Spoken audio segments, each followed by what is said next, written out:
Have you ever wanted to hop in a van and travel to PNW? Well, we did, and I'm going to show you how.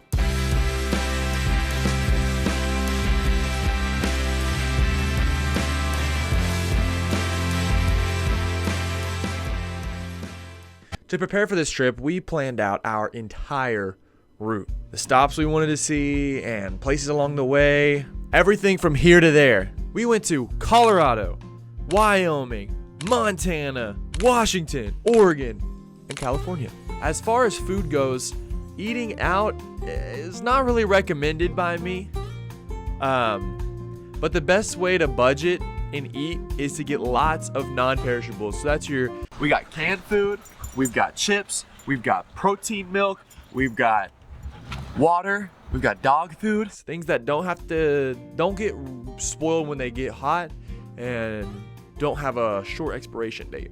But as far as eating out goes, I recommend pizza. The fabled mountain pizza. Because if you're traveling, especially I'm traveling with my significant other, you can get one medium-sized pizza and both of you will be full for $15. And that's if you're playing it safe. Sometimes I like to get myself some of them garlic knots, and hey, it's okay. Don't beat yourself down for it. I will say, make sure to know where you're spending the night. There are lots of rest stops along these routes that go in and out of these national parks or just between the states. Make sure you know where you're going to be sleeping. No one wants to be driving till 3 a.m. and then get scared to pull over on the side of the road. Obviously, do that if you're tired. Everybody wants an end goal, a point B. For us, we had pre-planned campsites from where we thought we would be along our route and what times. So I went ahead and booked a lot of them in advance because I knew that I would be at these national parks around that time. If you can't do that, just look up on your Google map or maps in general, camping near me, go to their website, and a lot of times you can just go ahead and book it. That's if you have service though. Definitely over-prepare. Do not be afraid to pull over if you get too sleepy. Stopping along the way. So these routes, I'm from Oklahoma, okay? From here to Colorado, there is nothing but just land. Farmland. Once you get to these beautiful states, it starts becoming a when should we stop and when should we keep going? I found myself a lot wanting to pull over every few minutes because everything is gorgeous out there. But you gotta time yourself wisely. I will say, we had a stop at Medicine Bow with a waterfall. Not a national park or anything, just a cool place, and it was 100% worth it. I definitely recommend finding little places to increment your trips so you don't become wary on your travels. Van camping, at times, can be stealthy. Stealth camping, okay? Once you get to Yellowstone, which is where one of the first national park on our journey, I just took a hot shower at Old Faithful Inn. The jig is up, we're at Yosemite. Jesus, we're at Yellowstone. I've been calling it Old Yeller. You have no service. I did not know that. I thought I could just figure it out when I got there. If you do not buy the camping, and if you don't know where to go for camping, or if it's open, you have to pull out some not so legal, I wouldn't say. We're gonna try to just stealth camp in the parking lot, even though it says you're not supposed to. But our van's pretty private. We cut the curtains and it's all fine. We were able to fall asleep. And let me just say, it was worth it for the view. I will say, to combat that, you can download the National Park app. And when you have service, you can download full pages of these national parks and it'll tell you where camping is, hikes, details that you may need that you downloaded the day before, just stuff like that. I still have it downloaded and I've been out of the trip for almost a month now. So most of the parks do not allow dogs, okay? We did not know that. Found that out the hard way. She's only allowed in some picnic areas along the roads, but not on trails. They do allow dogs in the park, not on the trails. I will rephrase that. To get to Yellowstone from where we were coming through, we had to drive through the Tetons. And let me just say, Tetons are gorgeous. I don't know why I didn't add it to the route. I wanted to make a whole day of it. The Grand Teton Mountains would be a trip in itself. Somehow we ended up at Grand Teton, or whatever it's called, National Park. I just was driving and I have to go through here, I guess, and I would have never seen this if it wasn't just like fate. Yellowstone was gorgeous. Okay, it is worth the hype. When we went, there wasn't that many people. Still a lot of people though. We were able to find different hikes. I mean, we didn't really hike around as much as we did the other park. And then when time came around, we figured out that Old Faithful was about to blow. And so we made our way over to Old Faithful and they serve you hot chocolate. We're sitting outside. It's really cold, but we're about to see Old Faithful do its thing. Austin's trying to get us some hot chocolate. We just had our breakfast outside. So we're just waiting and it's gonna be soon. You buy the hot chocolate. They don't serve it to you. I bought it and they served it to me, but let's just say you want to get in there early for the hot chocolate because it's gonna be busy. That is a lot. That is crazy. This is a lot bigger than the other one. Yeah.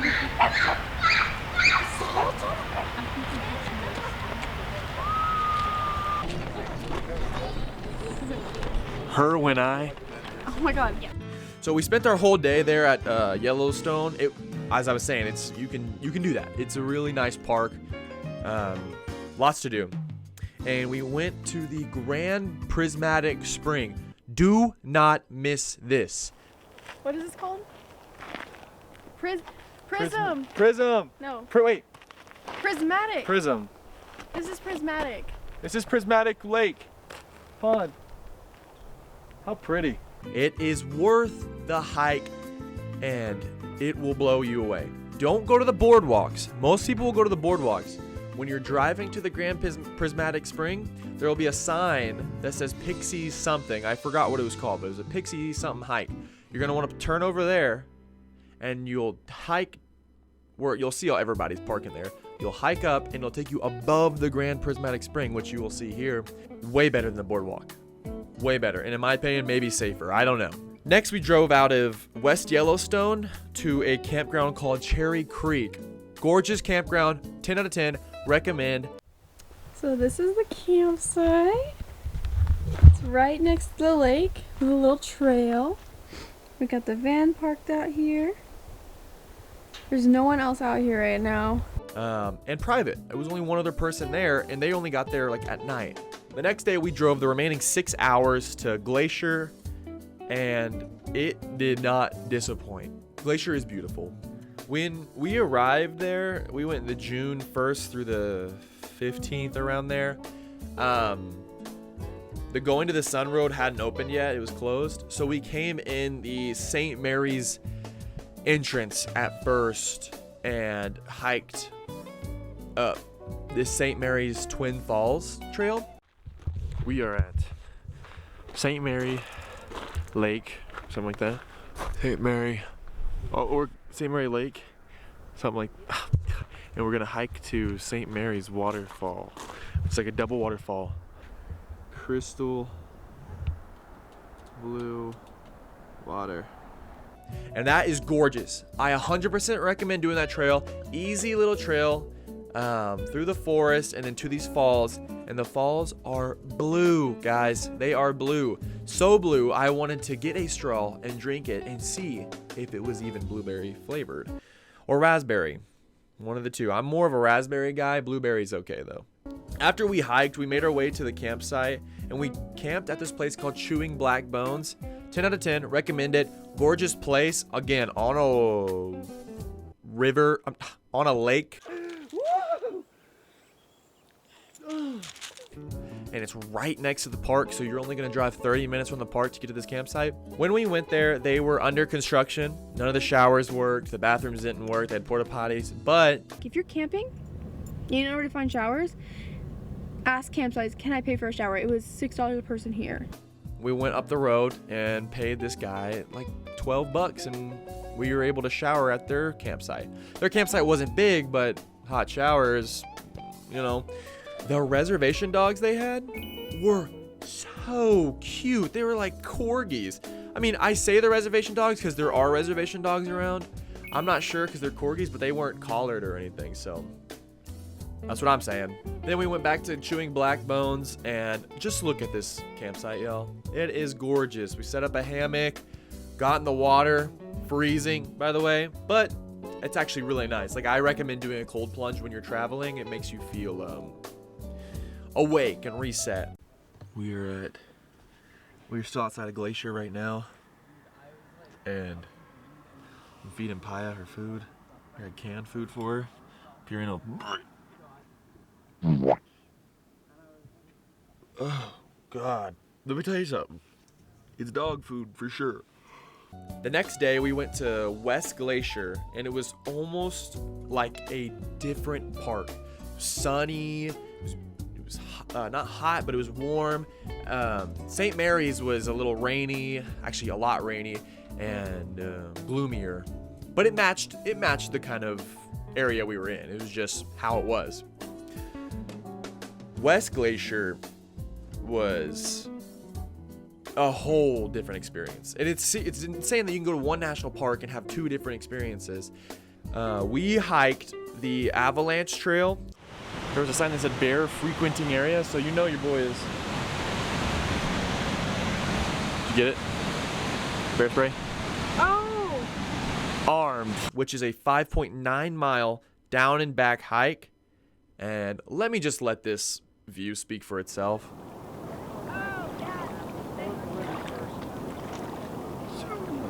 Gorgeous. It was unbelievable. It's probably the most beautiful hike we've been on. Then we were off to Washington, and this was one of those moments where the minutes just felt like hours coming out of Glacier, and it was already nighttime. I was fed up. I just wanted to sleep, and I did. I found a rest stop and utilized one of the main rules: go to bed. If you're sleepy and it's only 9 and you have 3 more hours in your trip, go to bed. Wake up at 4 a.m. and start your day again. In the morning, I drove us to one of the places I picked out for us to go.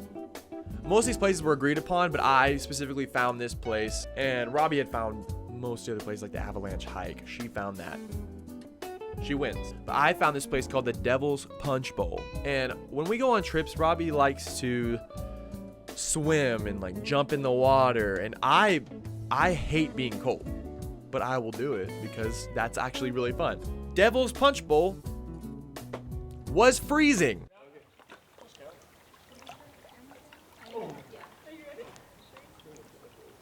Do it. Just go.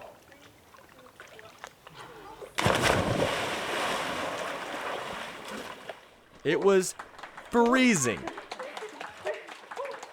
That water is cold. Also, frightening thing to add, there is a big dark tunnel you don't go through, but you go to the left of. And when we were leaving, I was making jokes at the tunnel, just like, scary tunnel. It is scary ass tunnel. And there's a help come from the tunnel. So make of that what you will. Here's the clip. Oh my God. Yeah, I ain't going in there. Yeah, I ain't going in there. I know about killer clowns. I'm making a fool of myself. We stopped into Olympic National Park to see the Hoh Rainforest.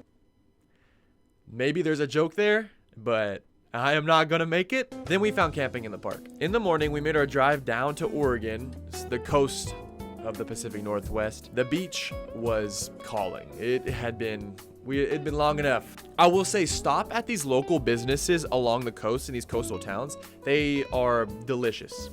Here's a video of some food we ate. I mean, if you get fish stuff around there, like Robbie had gotten a salmon bagel. Yeah, let me tell you something. They got that salmon there. Yummy. Oh, good. Really?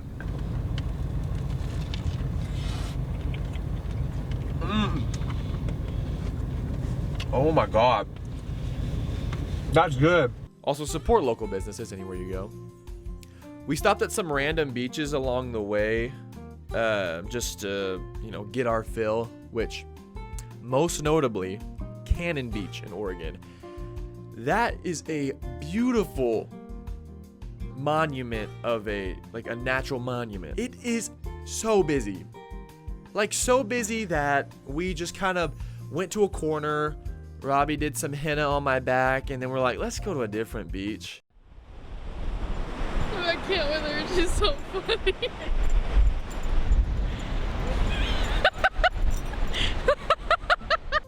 Then we kept the journey going all the way down to the Redwoods. You cannot miss the Redwoods.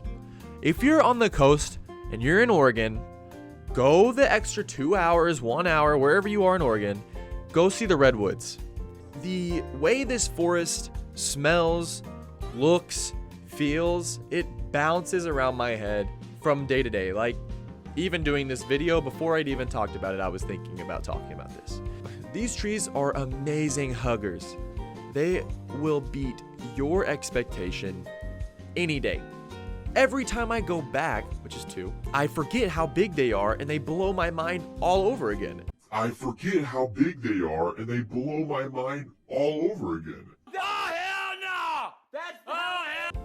Sorry, I'm going crazy over the Redwoods. I just really couldn't express it more how much I love this park. This is our campsite, as you can see. I'm gonna go ahead and gatekeep this one because it's my favorite one, and I don't want it to get too popular. What's up, everybody? It's Campfire Starter Austin, aka Park Ranger Austin, aka Uncertified Licensed to Train Park Ranger Austin. I want to let y'all know that I got another fire going out here. There's Robbie. As you can see, we're in log cabin method. And log cabin is the best for cooking because it's the one fire that gets the hottest. Oh, here comes the nacho toppings. Looking delicious. We'll let y'all know how it is. Yeah.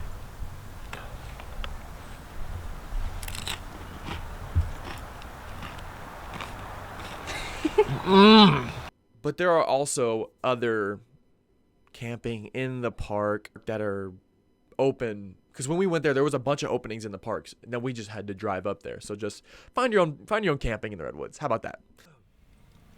Well, I've carried the world on my back with no more to obtain. Fire in the sky, a dim light in my eye that's long faded. And I stood where the heroes have fallen, their names turned to stone. Yet I remain nameless, the best friend a hero has known. Now I'm saving my strength for running. These days I'm saving my strength for running. The next day, we couldn't help ourselves but go back to the beach just because it was the right way to send off the vacation. We drove all the way to the coast and we decided that we wanted to swim on our last day. I will say that is a amazing way to leave California, is to just go swim again, go enjoy the salt water, because we're going to be heading in the direction of no water, of complete landlocked. I definitely recommend this trip. The memories you also make along the way, the off hours, the getting car sick, pulling over to go to the bathroom when there's no bathrooms nearby, stuff like that sits with you for the rest of your life. Now down to the numbers, okay? We spent 2 weeks on this trip, a little less, because we decided we wanted to come back. In total, the budget we had, which doesn't include the money we didn't spend, the budget that we had was $1,500 for gas. I know, it's a lot of money. Just in case, you gotta take into account, we drive a 98 Ford Econoline E150. It can go for a long time, but once you have to fill it up, especially in the coastal states like California, it's like $5 for gas there. We spent roughly $185 for groceries, or budgeted, little less, little more maybe. $330 for camping. I will say, I spent a lot less than that. A lot less. Due to pulling over on the side of the road a little earlier than we thought we'd camp, or rest stops, or the camping was cheaper when we got there. And don't go to KOAs. Those things are expensive. We had $400 for eating out. We spent less than that. Maybe, actually. I don't know about that. There was a lot of good food along the way. Okay, guys, sometimes you just gotta have some fun with it. And $200 for fun, souvenirs, etc. In total, the budget for this trip was $2,630. We spent less than that, and that's about it. Thank you guys for watching. Leave a like and a subscribe. The actual travel video that we shot is up on the travel channel. It'll be in this box up here or linked in the description. Yeah, I think that covers it. Go out there, y'all. All right, guys. That's going to be it. Bye.